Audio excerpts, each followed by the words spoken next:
শুভ সকাল বন্ধুরা, রাধে রাধে। তো আজ যাচ্ছি আমি এক জায়গায়, সেটা হলো আমাদের পাশেরই এক গ্রাম জায়গায়। আমরা তো গ্রামেই, তো পাশেরই এক জায়গায় আমাদের এক কাকার বাড়িতে রাধা মাধবের অনুষ্ঠান।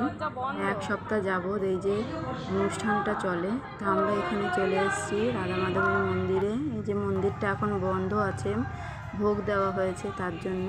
তা আমরা আসার সাথে সাথেই দেখো আমাদের তিলক কেটে দেওয়া হয়েছে। আমরা গিয়ে ওখানে বসে পড়লাম আসরে।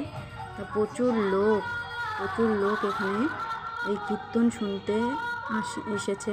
তা দেখো এনাদের সত্যি মানে অসাধারণ লাগলো, এনাদের গান বাজনা কীর্তনের কীর্তন দেখে আমার মনটা সত্যি ভরে গেল।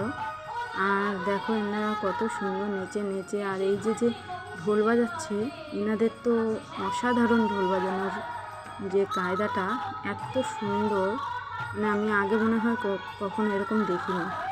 বাচ্চা বয়স, কিন্তু খুবই সুন্দর নেচে ঢোলগুলো বাজাচ্ছে তালে তালে, দারুণ লাগলো।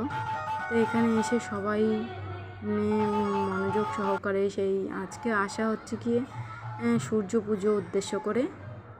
তাই এই যে দেখো মন্দিরটা খোলার পরে আমরা এসেছি, রাধা মাধবের মূর্তি, এই যে দারুণ সুন্দর মূর্তি, আর মন্দিরটাও খুবই সুন্দর।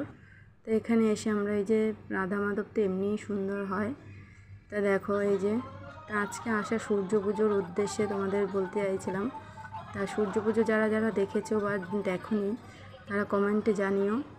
আর তোমাদের সাথে পুরোটা শেয়ার করতে পারলাম না, সামান্য কিছু একটু অংশ তুলে ধরে তোমাদের সাথে শেয়ার করলাম। ভিডিওটা বড় হয়ে যাবে না হলে।